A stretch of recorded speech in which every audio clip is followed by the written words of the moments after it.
My name is Robert Mills, and I'm 71 years old. I've lived through wars, recessions, heartbreak, and loss. But nothing prepared me for what happened at my own family's Christmas table. I used to think old age made you invisible to the world. Turns out, it's not age that makes you invisible. It's people forgetting who you really are. But that Christmas, I made sure they remembered my name. For years, Christmas was sacred in our family. My late wife, Helen, made it special. Every light, every song, every warm smell of cinnamon wafting from the kitchen, it all came from her heart. After she passed, I carried on the tradition alone. I cooked, I baked, and I brought her famous apple pie every year. That pie wasn't just dessert. It was her love, her memory. I believed it still held the power to bring us together. But I was wrong. Because love only matters to those who still remember it. When I arrived that snowy evening, I expected warmth, laughter, maybe even a hug from my son. Instead, I got silence. My knock echoed longer than I expected. I saw my reflection in the frosted window. Payne, an old man, holding a pie tin, smiling like a fool. When the door finally opened, it wasn't my son. It was his wife, Clara.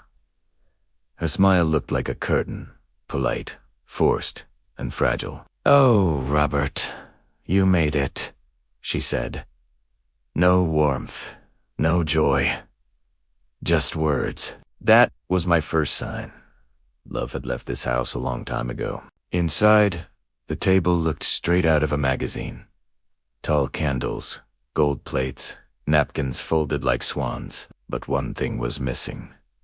An empty chair for me. I stood there awkwardly, holding the pie, waiting for someone to tell me where to sit. My son, Daniel, appeared from the kitchen, wearing the kind of smile you reserve for strangers. "Dad, glad you made it," he said flatly. Glad. The words sounded like duty, not love. And in that moment, I realized I was no longer family. I was just an obligation. I placed the pie on the counter and moved toward my usual seat, the one near the fireplace. That spot had been mine for over a decade. It was where Helen used to sit before she got sick, where the kids used to run to me for stories, and where Daniel used to brag that no Christmas was complete without Grandpa's corner. But just as I was about to sit down, Daniel's tone shifted. "Dad," he said quietly, "you can't sit there." At first I laughed. I thought he was joking. "Can't sit here," I said. "Son, this is where I've sat every Christmas."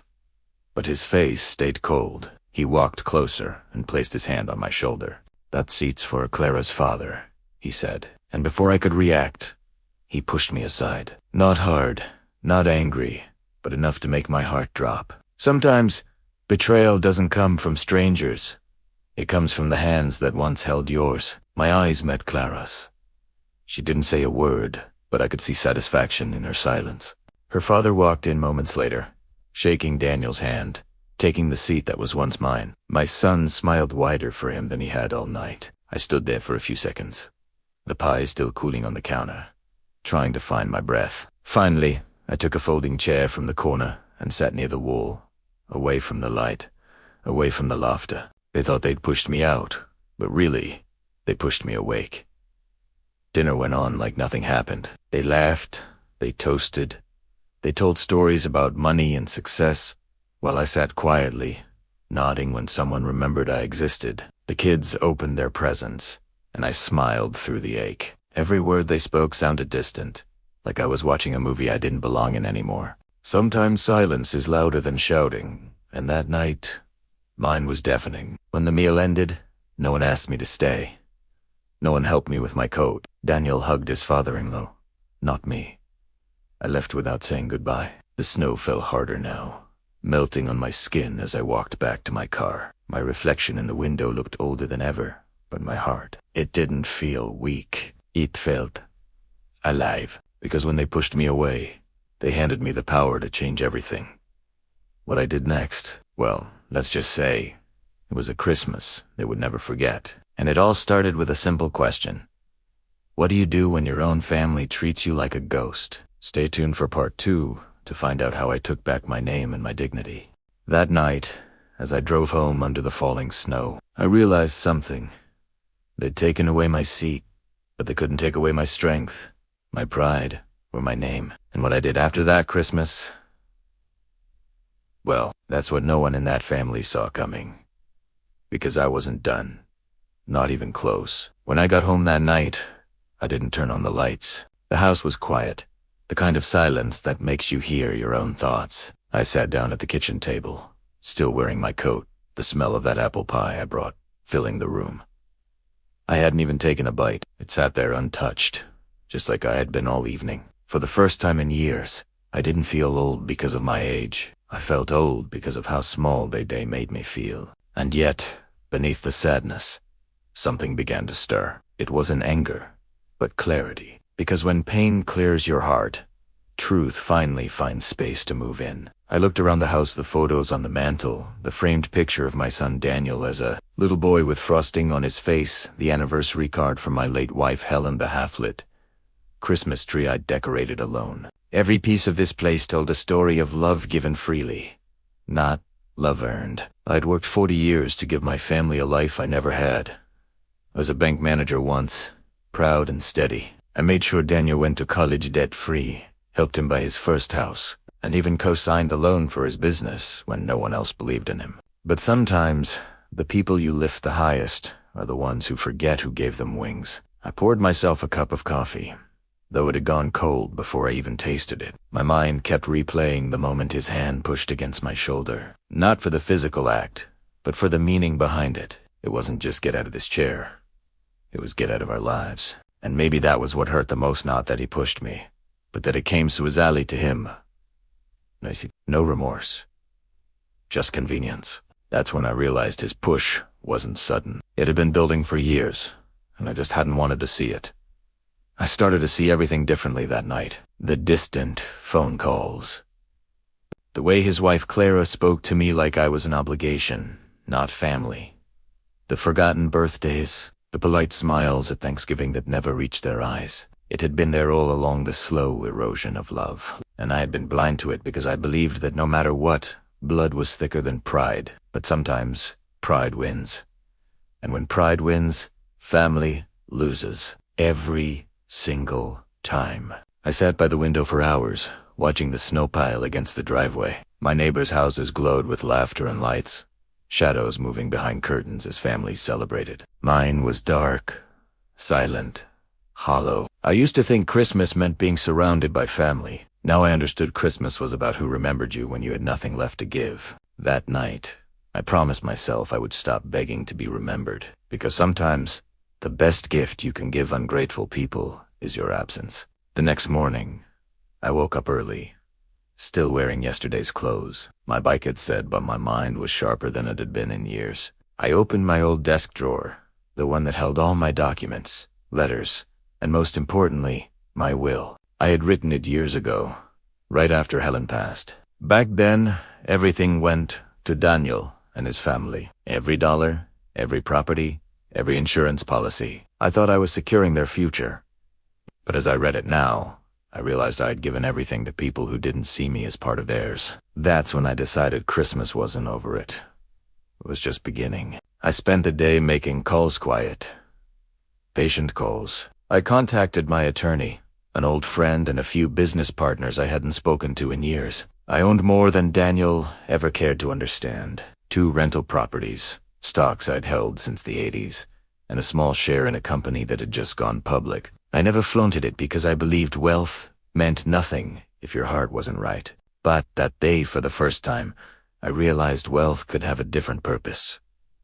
Not to spoil, but to teach. And sometimes, karma just needs a little help from a patient hand. Over the next few days, I crafted my plan quietly. I didn't need confrontation. I didn't want to yell, or curse, or explain. That wasn't who I was. I wanted something that would make them feel what I felt and seen. Unvalued. Forgotten. So I began with something simple. I called Daniel's bank, the same one he used for his business accounts. What he didn't know was that his business line of credit was tied to a co-signed document I had access to. I froze a portion of the funds temporarily, citing a security verification review. Legally, quietly, cleanly. He had pushed me away in public, but now I was pushing him back through paper and patience.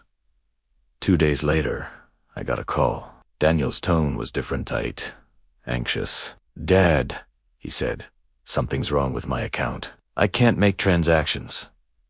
I sipped my coffee and let the silence stretch. "Must be some system glitch," Primera Saeed calmly. "Banks get that way around the holidays."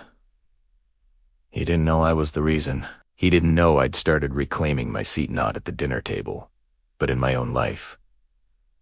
Because sometimes justice doesn't shout, it whispers through the quiet decisions no one sees coming. That night, I lit a single candle near Helen's photo and smiled faintly. For the first time since she passed, I didn't feel alone. I felt guided.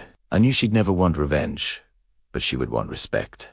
And that's what I was restoring. Slowly, silently, respectfully.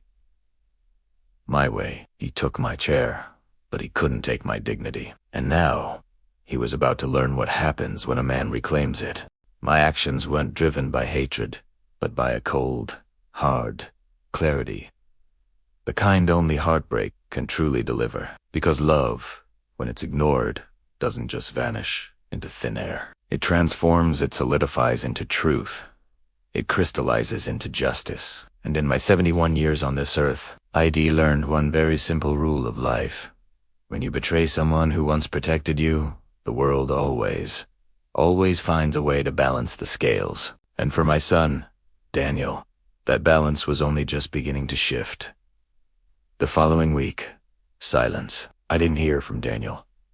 Not a single call, not a text. I knew he was far too proud to admit that something had gone terribly wrong, but I could picture it perfectly, the worry spreading across his face when his business card was declined, or a crucial payment bounced. For years, I'd been his safety net, his silent shield. Every single time he messed up, I was there, ready to clean up the mess.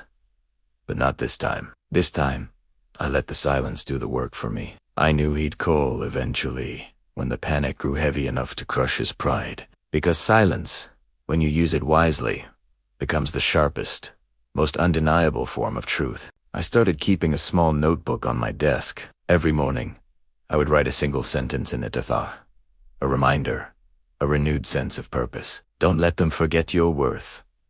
Dignity before blood.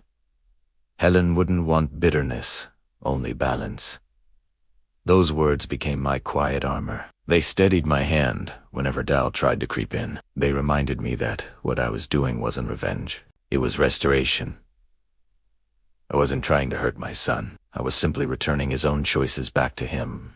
Gift trap. When someone teaches you indifference, sometimes the only proper response is to teach them consequence. 3 days later, just as I expected, an email from the bank arrived in my inbox. It confirmed that Daniel had scheduled an appointment to discuss a frozen authorization. A faint smile touched my lips. I had specifically requested to be updated on any changes linked to the account I had co-signed. He still had no idea. He couldn't see the strings I was now pulling. He still believed I was just the old man back home, sipping tea and watching the Weather Channel. But I wasn't that man anymore. I was awake now. Fully, you'll find it's always the quiet ones who hold the loudest power. That night, I sat on the porch, watching the snowflakes dance and drift under the warm glow of the streetlight. My neighbor, Martha, waved from across her yard. She'd lost her husband about 2 years ago. Right around the same time I lost my Helen. We often shared coffee on Sunday mornings, talking about memories and the strange passage of time. That evening, she joined me on the porch, bringing 2 warm cups and a small tin of her homemade cookies. We sat in comfortable silence for a while before she finally asked, "Robert, you seem different lately, lighter, somehow." I let out a small chuckle. Maybe I've finally stopped expecting people to be who they once were. You see, sometimes peace doesn't come from getting even.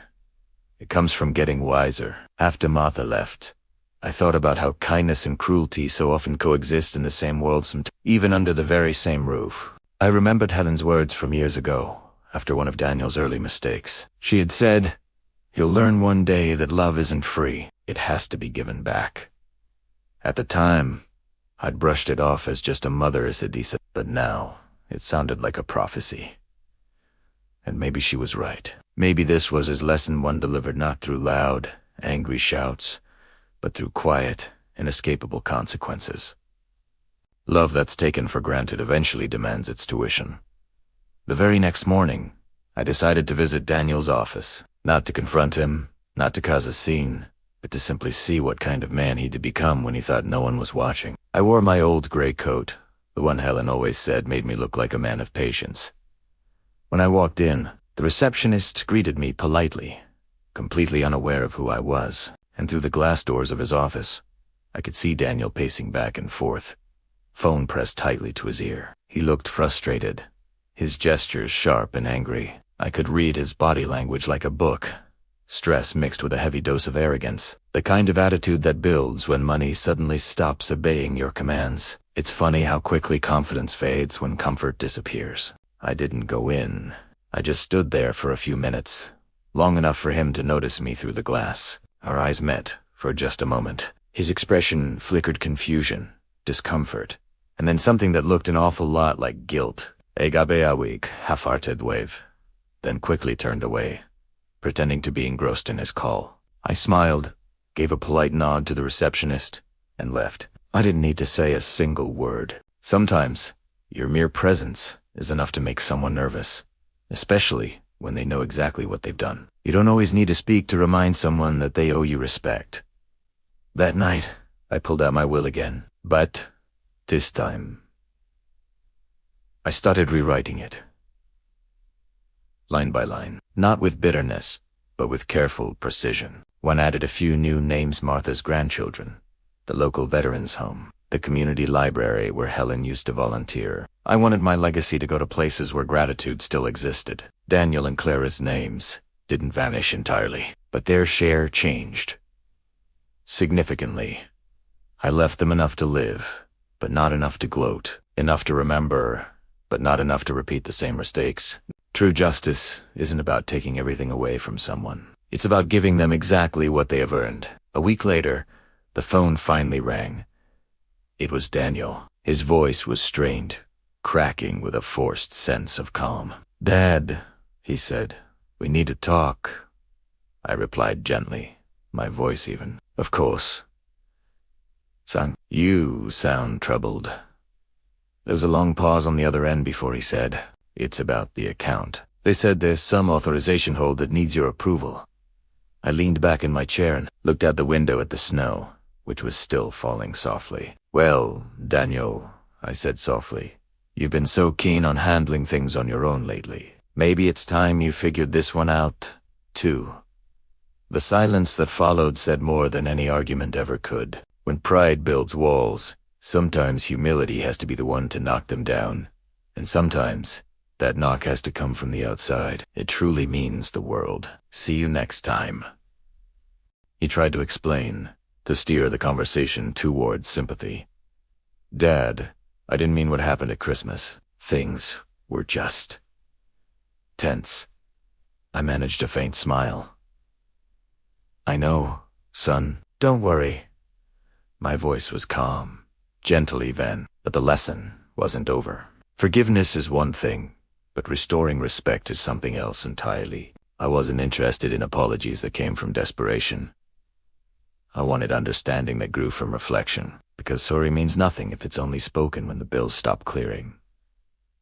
Over the next few weeks, I noticed small shifts. Clara called me once, her voice unusually sweet.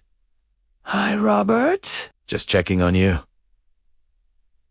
"How's your health?" It was the first time she'd said my name without a sigh. I answered politely, keeping my tone neutral. I knew what this was. They were starting to feel the chill of a winter they had created themselves. The kind of cold that doesn't come from snow, but from distance. It is funny how easy it is to miss the warmth when you're really the one who blew out the fire. I started spending more time with my daughter, Martha, and her family. Her grandkids reminded me what genuine joy looked like. They laughed without calculation and hugged without an agenda. When they saw me, their faces lit up not because of what I could give them, but because of who I was. That kind of love is rare, and I realized how long I'd been starving for it. The heart I've found Heals Festus, in the presence of honest affection. As January ended, Daniel showed up at my doorstep. No warning, no call, just a knock in the middle of a cold evening. I opened the door and saw a man who finally looked smaller than his pride. He stood there, hands shoved in his pockets, his eyes uncertain. "Dad," he said quietly, "I came to apologize." I nodded, gestured for him to come in, and poured him a coffee. We sat in silence for a long while before he spoke again. "I shouldn't have done that. I don't know what came over me. Guilt is a heavy thing, especially when it finally finds its way home." I didn't interrupt him. I just listened. He talked about the stress, about Clara's parents, about wanting to impress them. I nodded slowly. "I understand," I said calmly. "But Daniel, you don't need to impress anyone by pushing someone else down, especially not your own blood." His eyes lowered. He looked like the boy I once knew, again the one who used to apologize after breaking the neighbor's window with a baseball. For a brief second, I saw the son I'd raised, not the man I'd endured. Sometimes, you need to let someone fall, just so they remember how to stand on their own 2 feet. When he left that evening, I didn't unfreeze the account right away. Primero wanted time to make sure his apology wasn't just fear disguised as regret. So I waited. Patiently, quietly. Because patience is the greatest form of control, and age had taught me to wield it well. He thought the storm had passed, but I was still holding the weather in my hands. Weeks passed quietly after Daniel's visit. The frost on the windows melted, the streets grew wet with thawed snow, and the first buds of early spring appeared along my porch rail. I spent my mornings sipping black coffee and reading my late wife Helena's favorite poetry book, the one where she'd underlined her favorite lines, with tiny notes in the margins. Her words, her handwriting, her warmth. They all reminded me that grace doesn't have to be loud to be powerful. I kept that grace close to my heart because it steadied me. Forgiveness is a strength, but forgetting is just plain foolishness. Daniel began visiting more often. At first, it was once a week, then twice. He'd bring groceries, or sometimes ask if I needed help with the yard. I could see him trying, struggling to repair the bridge he'd so carelessly burned. But every visit came with a flicker of something else in his eyes. Maybe, or the quiet realization that his actions had changed the balance between us forever. I didn't make it easy for him, but I didn't shut him out either. I simply gave him the one thing he never gave me before. Time to earn back my respect. Redemption doesn't arrive through words. It shows up through consistency. Clara, on the other hand, stayed silent. She didn't call, didn't visit. I figured she was still angry that I depulled financial support from Daniel's business, the same business that had once been funded by my retirement savings. I wasn't bitter about it. I was simply done sponsoring arrogance. It amazed me how quickly people forget the hands that held them up when life felt heavy. But I learned a long time ago that gratitude can't be taught. It's either born in a person or it isn't. Money, it turns out, reveals character faster than crisis ever will. One evening, I received a letter. Not an email, but a real paper envelope, addressed in Daniel's familiar handwriting. Inside was a simple note that said, "Dad, I'm trying to fix what I broke. Please, believe me." I sat there for a long moment, tracing his handwriting with my finger. It reminded me of his school days, of when he'd leave little notes for Helen on the counter, saying, "Mom, I did my homework." That memory softened me, but I knew that softness had to have boundaries. I couldn't let nostalgia blur the truth of who he had become. Even love needs a spine to stand upright. That weekend I attended a community fundraiser at the local library. My daughter Martha had convinced me to donate a few of my old woodworking pieces for the auction. To my surprise, they sold faster than I expected. One of the organizers even thanked me with tears in her eyes, saying the funds would help buy new books for the children's section. That night, walking home under the soft glow of the streetlights, I felt something I hadn't felt in months. Peace. A calm, steady peace that comes only when you know your kindness is landing where it's truly valued. By late March, I started hearing whispers that Daniel's business was in trouble. His investors had pulled out, and suppliers were demanding cash up front. I didn't say a word. It wasn't that I felt happy about his misfortune. It was more a sense of inevitability. I'd warned him years ago that greed is like rust. It spreads slowly, silently, and once it takes hold, it is irreversible. He didn't listen back then. But he was learning now. When pride is your currency, bankruptcy tends to arrive fast and loud. A few days later, Daniel Kayed. His tone was different, this time humble. Not desperate, just human. "Dad," he admitted, his voice low. "I'm shutting down the business. I thought I could fix it, but I can't." I didn't gloat or say I told you so. I just said, maybe it's time to rebuild something that lasts longer, something like trust. He was quiet on the other end for a long moment before whispering, "I'd like that." And for the first time in years, I actually believed him. Sometimes, hitting rock bottom is the only way to find solid ground to start over. That weekend, I invited him over for dinner. I kept it simple. Roasted chicken, mashed potatoes, and an apple pie, just like Helen used to make. He walked into the house and looked around, noticing the framed pictures, the warm glow of the candles. "It feels different in here," he sighed softly. I smiled. "Maybe because it's not filled with resentment anymore?" He just nodded, staring down at his plate. I could tell he was wrestling with thoughts he couldn't yet put into words. It's funny how silence can often do the healing that words can't. When all the noise finally fades, the truth has room to breathe. Midway through dinner, Daniel said something that caught me completely off guard. "Dad, I talked to Clara about what happened last Christmas. She said, I embarrassed you." "She's right." I stayed quiet, letting him continue. "She also said I should have stood by you, not against you. I want to make things right." That small admission was monumental. For years, Daniel's ego was a fortress, never letting words like that escape. In that moment, I saw a kind of surrender in his eyes, not to me, but to accountability itself. Growth only begins the moment pride stops interrupting remorse. Later that night, I opened my old notebook and wrote down a new line. Some lessons I learned too late to fix the past, but just in time to save the future.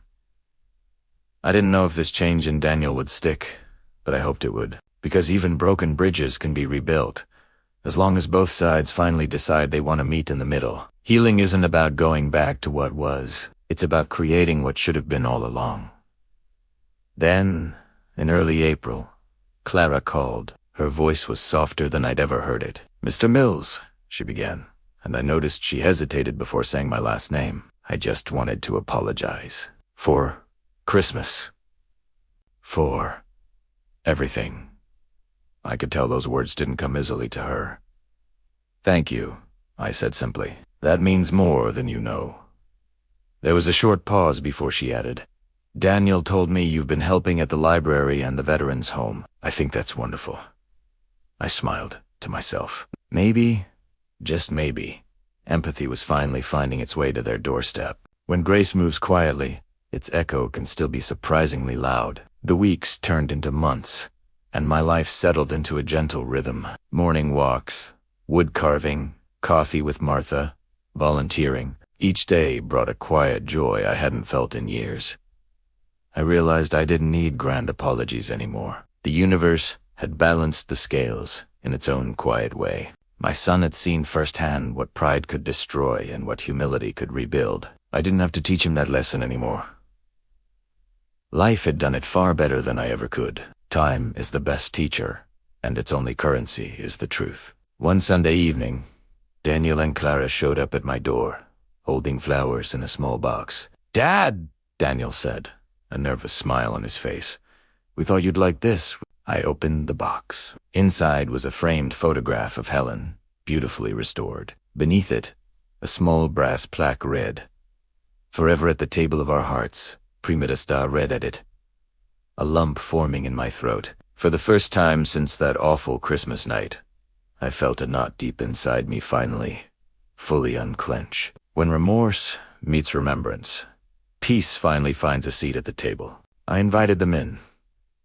We ate dinner together, all of us. There was no tension, no lingering resentment, just quiet laughter, simple food, and a shared sense of humanity. Afterward, Daniel helped me wash the dishes. As he dried the last plate, he looked at me and said, I'm sorry it took me this long, Dad. I smiled. A real smile this time. It's all right, son. Some roads are just longer than others. And for the first time, I truly meant it. The sweetest revenge is watching someone become the person you always hoped they'd be. That night, long after they had left, I stood by the window, watching the street lights flicker on one by one. The house felt warm again, not just from the company, but from a sense of closure. I opened my notebook one last time and wrote, "Respect, once lost, can return, but it must earn its own way home." I closed the book gently and placed it on the mantelpiece, right beside Helen's photograph, because sometimes, justice doesn't need to roar. It can whisper, and the world will still listen. The next few weeks felt lighter than any season I'd known in years. I spent my mornings in the garden, tending to Helen's roses, pruning the yellow ones she loved most. Their scent always reminded me of her laughter, bright, delicate, and never overstaying its welcome. My son started visiting often. Sometimes we didn't even talk much. He'd just sit on the porch with me, both of us sipping coffee, watching the neighborhood kids ride their bikes down the hill. We didn't need words anymore. The silence between us had finally turned from painful to peaceful. When silence grows soft, it means the heart has already forgiven, long before the tongue finds the words to admit it. One afternoon, Daniel told me he'd found a new job, nothing glamorous, but steady. He looked almost embarrassed to tell me, like he thought I'd judge him for not chasing big titles anymore. But I just smiled. There's pride in honest work, son. Always has been. He nodded, his eyes holding that quiet relief a man feels when someone finally sees his worth again. I could tell he'd changed, not through promises, but through how he carried himself. Humility had replaced arrogance, and I didn't need to hear a single speech to know it. The loudest proof of change is found in quiet actions. Around that time, I got invited to the community's annual spring dinner, a small tradition where locals celebrated the season and shared stories. Martha convinced me to bring Daniel along. "It'll be good for both of you," she said. And so, I did. That evening, the hall was filled with laughter, music, and homemade cake. Daniel looked a little out of place at first, unsure of how to mingle, but soon enough, he started helping the older folks carry dishes and refill drinks. I watched from across the room, my heart swelling with a strange mix of pride and nostalgia. Sometimes redemption doesn't arrive with apologies. It arrives with service. As the night went on, Martha took the stage and began thanking community volunteers. When she called my name, I stood up, embarrassed as always, waving off the applause. But then she added, "And we also want to thank Robert's son, Daniel, who's joined us in giving back to the community."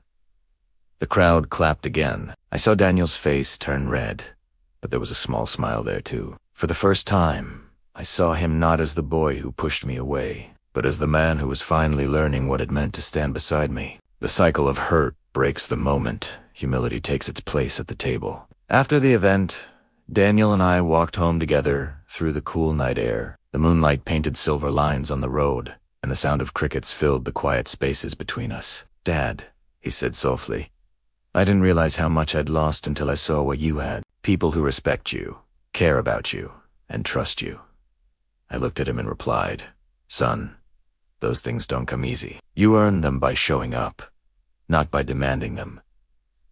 He nodded slowly, as if he were engraving that lesson into himself. True wealth isn't measured in dollars. It's measured in how people feel when your name is spoken. The next day, Clara called again. Her voice sounded clearer, lighter. "Robert, I'd love to invite you to dinner this weekend.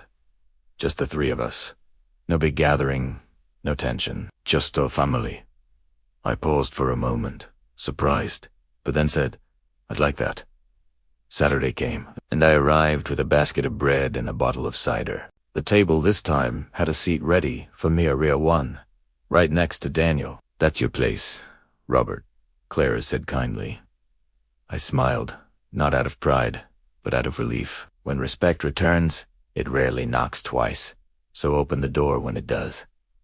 Dinner was quiet, but in a good way. The house smelled of rosemary chicken and freshly baked rolls. We talked about simple things.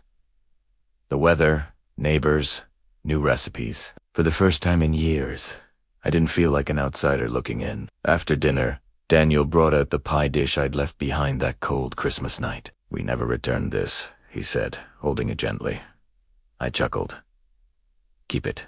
Maybe next time, you'll fill it with something of your own." He smiled, a small tear catching the light in his eye. Healing isn't a grand ceremony. It's a collection of small, human gestures that mean the world. Later that evening, when I returned home, I noticed something waiting on my porch. A sealed envelope with my name written in Daniel's handwriting. Inside was a simple card. It read, "Dad, thank you for not giving up on me. I'll spend the rest of my life earning that chair back. Not because I deserve it, but because you still believe I can."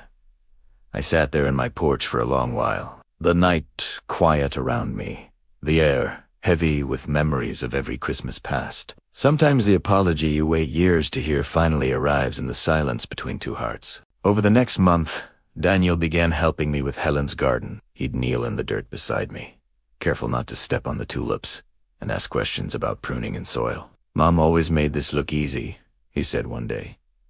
I smiled softly. "That's because she did everything with love." The look he gave me then, one of deep, almost childlike realization, told me that the greatest inheritance I could leave wasn't money or property. It was perspective. The legacy of love always outgrows the shadow of greed. Summer rolled in with its golden light and endless afternoons.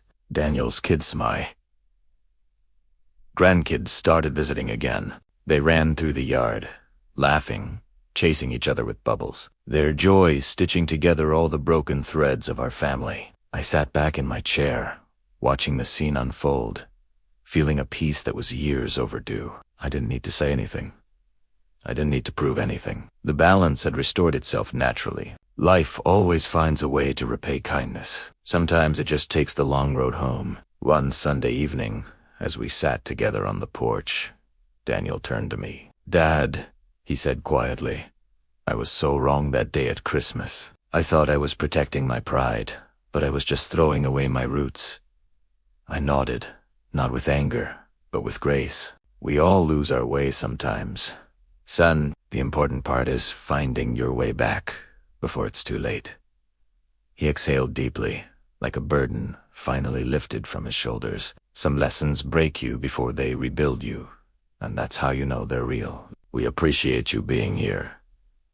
The following week, I found myself in the small chapel Helen had loved so dearly. As the soft notes of the organ filled the air, it struck me how far we had all come. The pain, the silence, the betrayal. It had all been a test, and though it took time, it led us back to something pure, understanding. Justice, I realized, doesn't always come from confrontation. Sometimes it comes from restoration. As the summer days grew longer, my porch became my sanctuary. An old rocking chair, a worn-out book, and the scent of Helen's roses were all the company I needed. Daniel often stopped by after work. He'd sit with me, sipping lemonade, asking about life like a boy hungry for forgotten lessons. I answered him in stories, not sermons.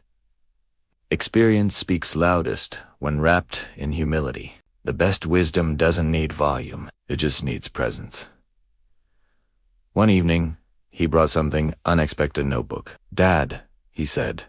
I started writing again, about the business, about Mom, about US. I smiled faintly. "Good. Let the words carry what your heart can't say yet."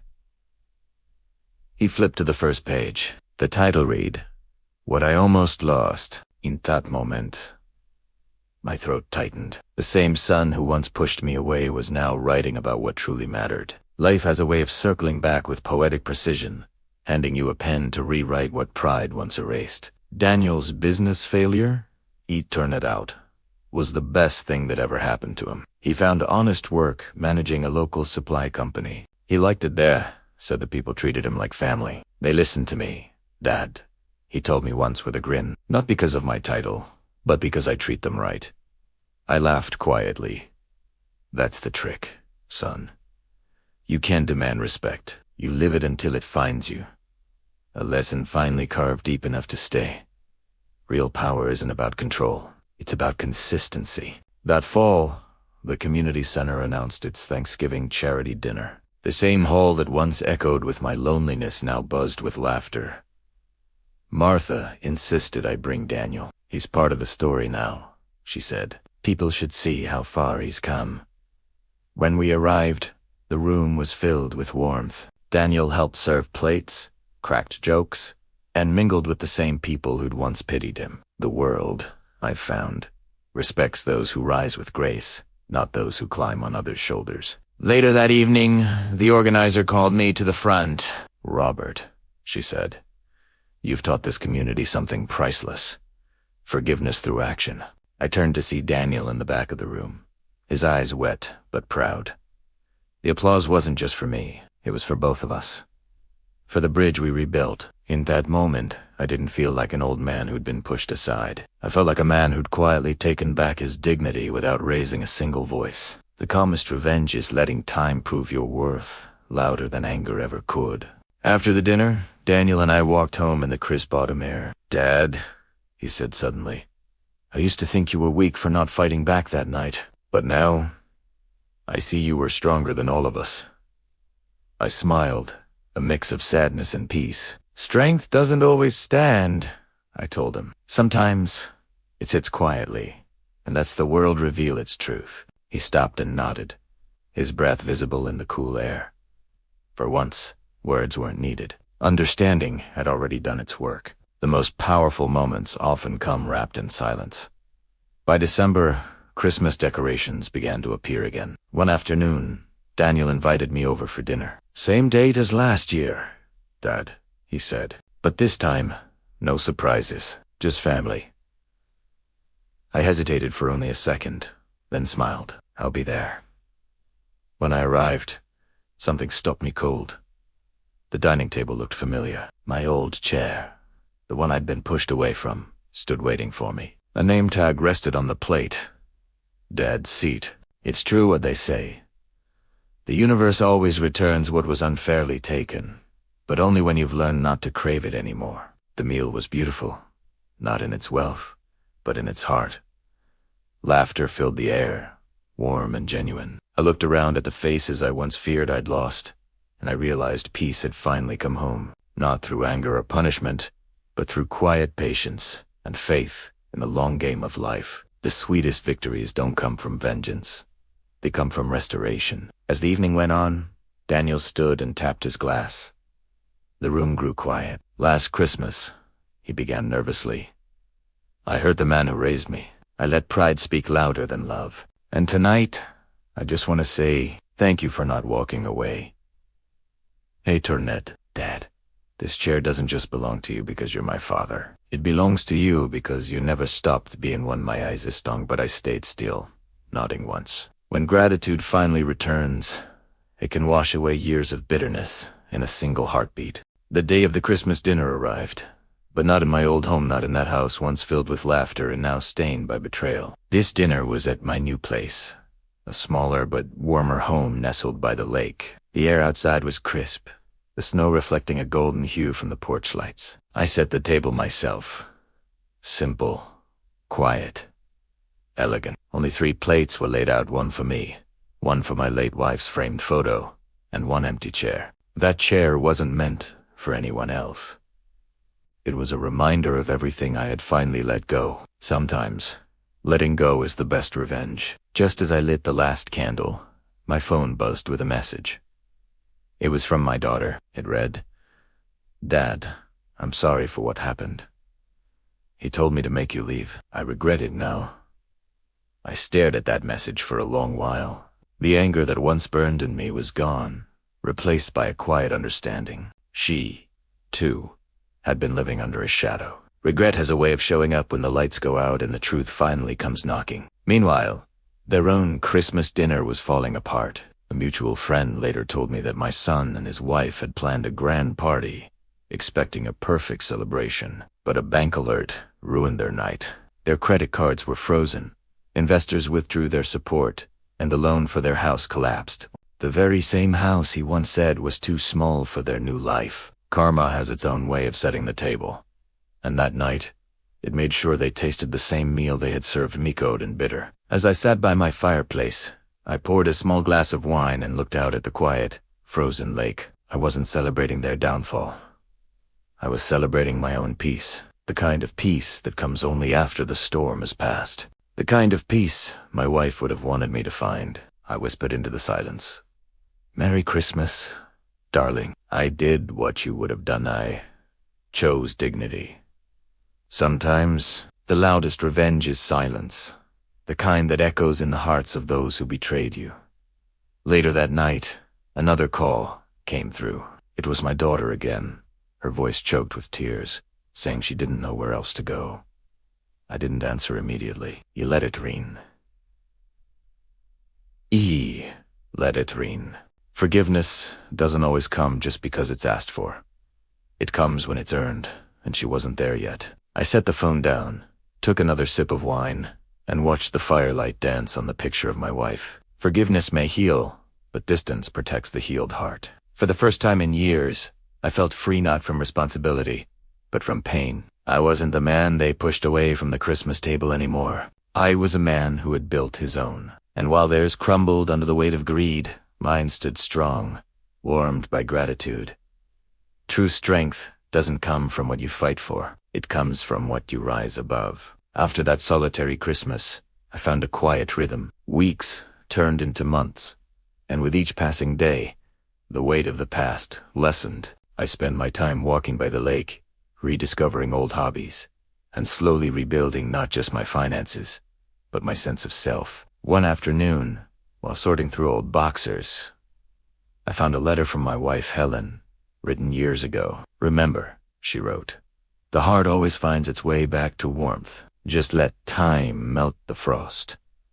Her words felt like a guiding light. That next Christmas, I received an invitation from my son, Daniel. It was a simple, handwritten card. "Dad," it said, "Clara and I would love for you to join us for Christmas. We miss you." There was no grand apology, no dramatic plea, just a quiet request. I hesitated, but Helen's words echoed in my mind. Perhaps it was time to let the frost melt. I arrived at their home, a modest apartment, much smaller than the grand house they had lost. Daniel opened the door. He looked older, humbled. Clara stood behind him, her eyes filled with a quiet remorse. There were no lavish decorations, just a small, brightly lit tree in the corner. Their children, my grandchildren, ran up and hugged me. Their innocent joy embalmed my old wounds. The air wasn't tense. It was filled with a fragile hope. We sat down for dinner, a simple meal they had prepared together. The conversation was soft, centered on the children and small, everyday things. There was no talk of the past, no mention of the money or the betrayal. It was an unspoken truce, a silent acknowledgement that some things are too heavy to bring to the table. I watched my son interact with his family, a genuine kindness in his eyes that I hadn't seen in years. He had lost everything he thought he wanted, only to find what he truly needed. After dinner, as we gathered near the fireplace, the grandkids handed me a small gift. It was a framed photos of all of us at the table, smiling. Below it, Betrayal written in delicate gold ink. Every seat matters when love is at the table. I couldn't hold back the tears this time. Clara put a gentle hand on my shoulder, and Daniel offered a soft, understanding smile. For the first time since Helen's passing, I felt the holiday spirit not as a painful memory, but as something alive, breathing again. Later that night, after everyone had gone to bed, I walked out onto their small porch. Snow had begun to fall again, thick and slow, blanketing the world in silence. I stood there, breathing in the cold air, feeling a kind of peace that doesn't shout at him. Looking back through the window, I saw the glowing tree, the flickering lights, and Daniel sitting beside it, smiling at the photo on the wall. He caught my gaze and nodded once. Primera nod, dead bike. No words were needed. The circle had finally closed. Some endings don't need applause. They just need stillness. When I returned home, I hung that same photo in my living room, right beside Helen's portrait. 2 frames, one past, one present side by side. I poured myself a cup of tea and sat back in my chair, feeling the house finally breathe again. My story hadn't been one of revenge in the traditional sense. It was about patience, dignity, and a quiet faith the kind that doesn't demand justice, but trusts that it will come in its own time. True revenge isn't destruction, it's restoration with grace. As I turned off the lamp that night, I whispered softly into the quiet room, "Merry Christmas, Helen." We found our way back. The air felt warmer somehow, as if she were still there, smiling in approval. I closed my eyes, letting the soft hum of peace carry me into sleep, because sometimes the kindest heart wins, not by striking back, but by standing tall and waiting for the light to return. Weeks slipped by after that Christmas night. The world outside my window remained a canvas of white, the snow soft and untouched. A profound silence had settled around me, but it wasn't the lonely silence I once knew. It was peaceful. My mornings found a new rhythm, brewing coffee, reading the paper, and gazing out over the frozen lake. It was in those quiet moments that I had a realization. Revenge wasn't about making them suffer. Not really. It was about reclaiming the life they so arrogantly thought they could control. I learned that peace, true inner peace, is the sweetest and most profound form of justice. News traveled, as it always does. I heard my son's business was unraveling. The investors he so desperately needed never came back.